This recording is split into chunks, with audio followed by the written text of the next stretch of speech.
we can just say the title, it really gives us an idea of the direction of the practice. We are experiencing difficulties in dealing with this situation, uncertainty, isolation, just as the basic common thread that we are all seeing through the whole world at the moment. So it is really important to come to the space when we can take care of ourselves, and that's what the part self-compassion actually really means. We are really using these practices to enable us to become aware when we are suffering, because it's so common that we can override these emotions, just really wanting to get our ends meet, move from day to day or week to week, as we are waiting for some new phase to begin. So it is fair to say that we are in the collective moment of suffering, and from that perspective, through the research, mindful self-compassion has shown that has many practices that really directly relate to alleviating this suffering.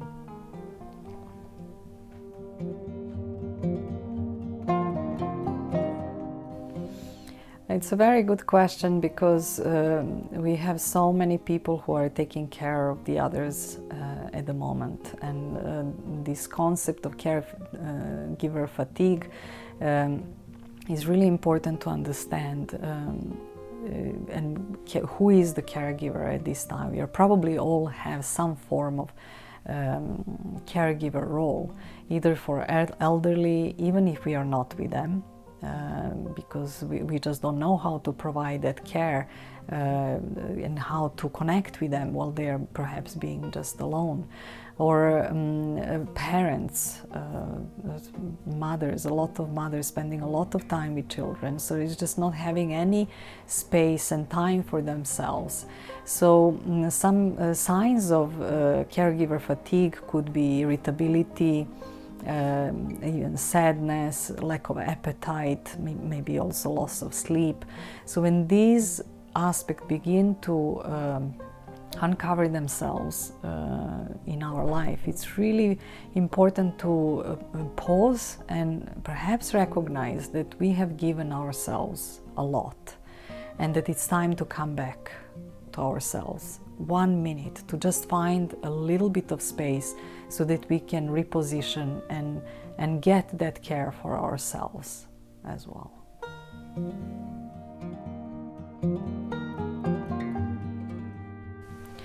So at the time when we come to this place, or all through, even before, it's the best for us to really practice before, and that we can use this practice while we are walking. We don't really need to spend 10 minutes, 15 minutes or half an hour in silence without being disturbed.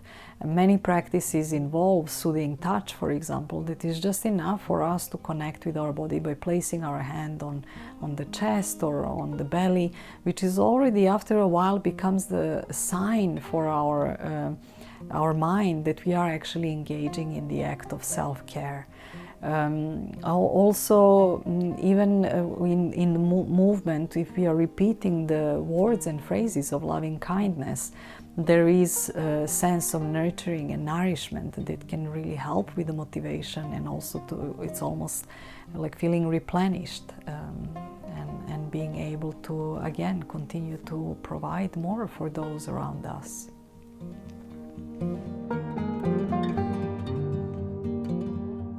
Regardless of what we are really working with, what kind of emotion, first is important to notice the 3 steps of mindful self-compassion.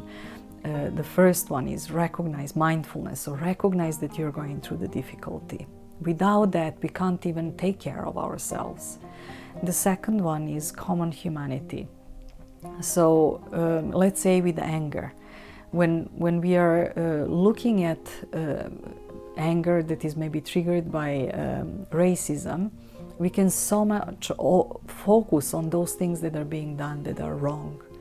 But if we at the same time recognize that there's common humanity with so many people who care and so many people who are not racist, it can help us that we belong to that group. And then the third part, the loving kindness part, is also bringing some, let's say, self-appreciation and engaging with the act of recognizing, wow, I'm really angry here, and I'm angry because I care. And then appreciating that right now I am that kind of human, and I'm really feeling that I can belong to that part of collective consciousness. So another part of dealing with anger in that case is just knowing how to say firm no without being triggered into even deeper anger, right? So just saying no to that, engaging in our own circle of influence, and just making sure that this kind of message is passed to whoever needs to hear it.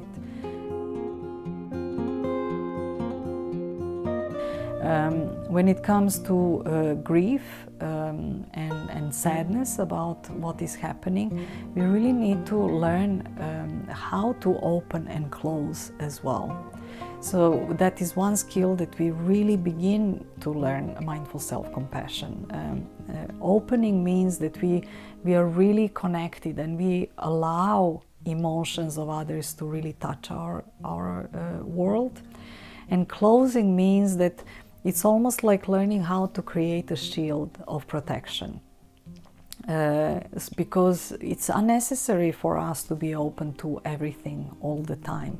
So even though I'm touched and I don't approve of racism, I don't want to search constantly for the news that approve that this is what is going wrong in the world. Because that would mean like taking the scab of the wound, or like peeling the band-aid over and over again.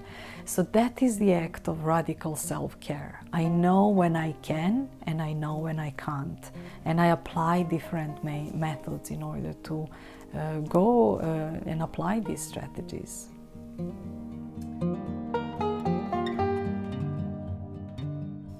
Well, I would say the good reason is, first, there are many practices. There are 27 practices. They're including meditations.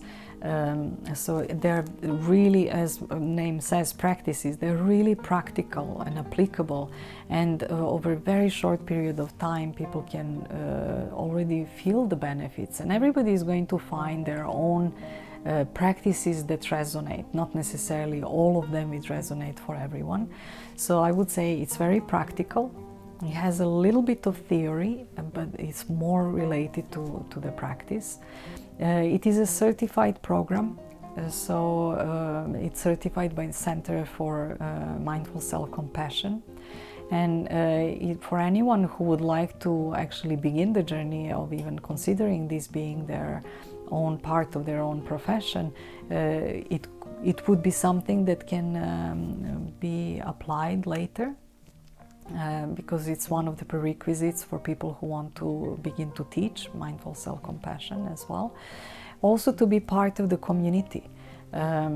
Through learning together, through sharing our own stories with each other, we can really experience that common humanity. And we also have a practical group that is happening outside of these classes. And in these groups we are only bringing practices, meditations, also once a week. And there are also coaching sessions that can help people to know exactly how to apply these methods in their life.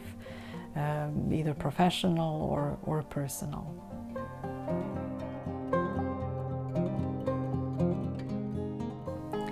Well, I would say that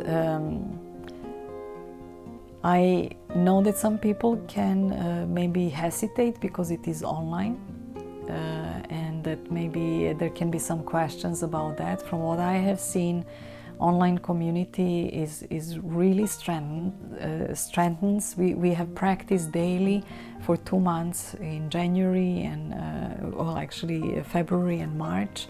where we were gathering as a community, and in an indirect way we were actually learning these skills, and soon we became to relate to each other like mindful family. So there's a very, very strong experience even if it is online. However, I'm looking forward to open the center and also invite people to connect face to face once when we have the capacity to do that. And there will be people joining from different parts of China and the world as well. So that is the reason why we are doing this online. And I'm really inspired to have the community together.